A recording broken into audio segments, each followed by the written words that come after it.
Mom's Medicine in Mixed Media, brought to you by sunlight sparkling on the waters. Honesty is important to me, and to the fullness of this story. So while I don't often cop to it, here goes. I went to gas up the car and got some CBD oil I heard would help me sleep. I also got a bit of plant medicine for journeying. It helps to push the veil aside. It stayed in my pocket until I arrived at the point of singularity. You'll know when. I write about Mom, magic in ordinary moments. The story almost always starts with, "It was just." It was just a drive in the country in the sunshine that took me unplanned to land just lying there in the snow, a perfect white sheet, virgin of birth. I walked left to go sunwise around in a circle, rounding the corners of a foundation or a very large tent platform. A little longer than square, so it was as circular as I could make it. I made it because, well, that's a story. A story of Mom, magic in ordinary moments. I danced with my mom in a lover's embrace, held safe between the ones who made me. She who gave me my body, and he who lights my every day, all my life, and the earthly body of she, before me and after, eternally. After the end, you'll see, I ran for my camera and arrived at the far right to take some pictures for you. I ran to fit my feet in the steps that had brought me, stretching my legs and going uphill. As I returned, I considered my action. Whew! Thinking while walking, legs stretching to reach, I realized the horizon the sun would soon meet. Good reason to run. I danced down the edge for a view that would show you, because you should know, and it was dear magic. Going back to the start, it's better together. Back at the start, when the magic began, I walked from my car because I needed exercise. I didn't have permission, but walked anyway, through land reserved for people of the land. I am that. I'm sure they'd understand. I saw some patches of flat white spaces between the sagebrush, and I thought maybe I can find a big one that would welcome a glyph. Just after that thought, on my right I could see the hint of a ridge, like the frame of a whiteboard, inviting me to draw on it. So I did. I've said it before, when I see spirit wanting to play, I play too. I walked all the way round a couple of times, and I found myself standing on my shadow where I began. Looked straight across and saw, bisecting the circle, a path created by my shadow. And so I walked it. I cut the one in half, and when the time came, I turned right to go sunwise in my footsteps again. It's so delightfully nice when the next right thing in my path is so obviously clear. I walked halfway to halfway down the edge of the side, then cut into the center and turned right just a quarter. To the edge of the circle again. I turned right to go sunwise around the pattern again. When the path was clear woven, I came to rest in the center, the singularity, and faced the bright sun.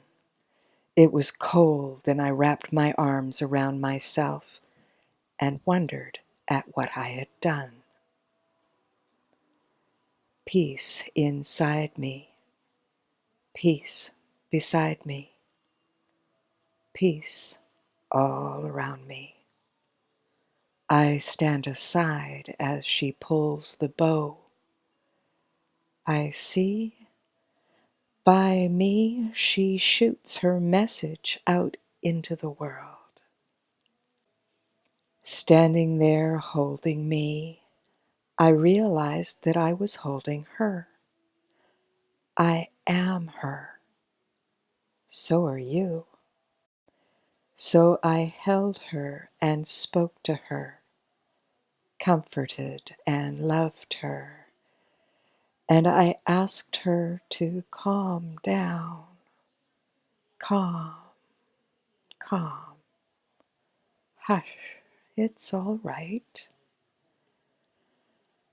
I asked her to calm her winds. Calm, calm.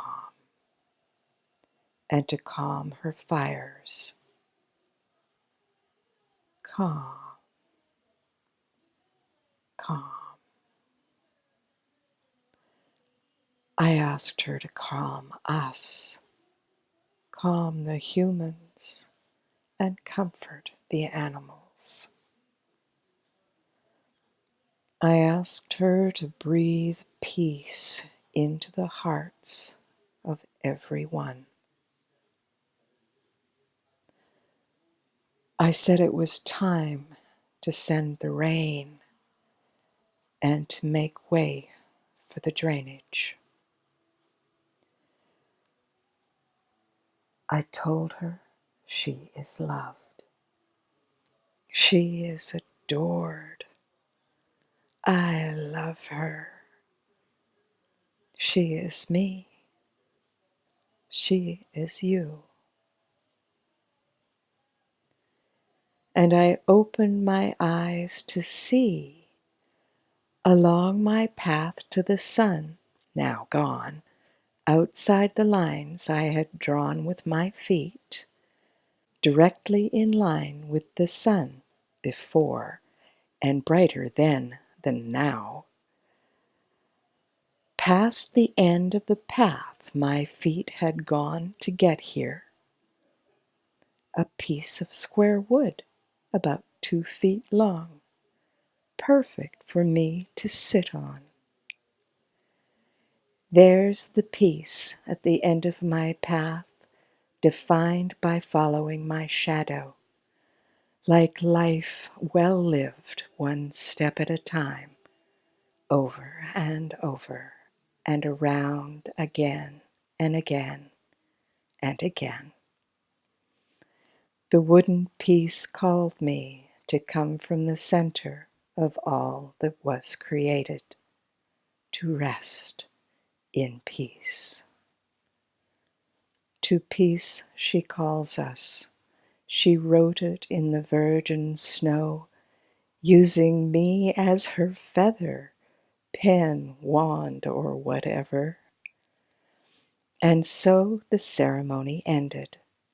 Her message could easily be what it appears to be, but more happened. I went to the car and set out to go home. Music started and I was driving in the snow, still stoned. Things got challenging. I reached out to stop the music, to give myself some peace. I missed and hit the hazard button twice. Didn't work. The third time I tried, the music stopped. Phew. I thought in the quiet while traveling on, why did that happen? What reasons behind it? Oh yes, it's a clue. I am the hazard. I pulled over as soon as I could and realized I was cold to the bone.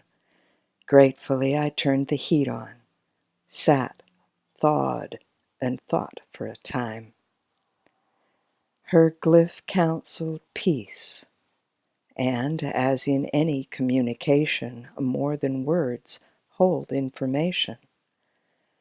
Mom's medicine in mixed media also says this: take care of yourself and don't be a hazard. Thank you for listening. I am Shannon MacArthur. also known as sunlight sparkling on the waters. Bless you and all you do.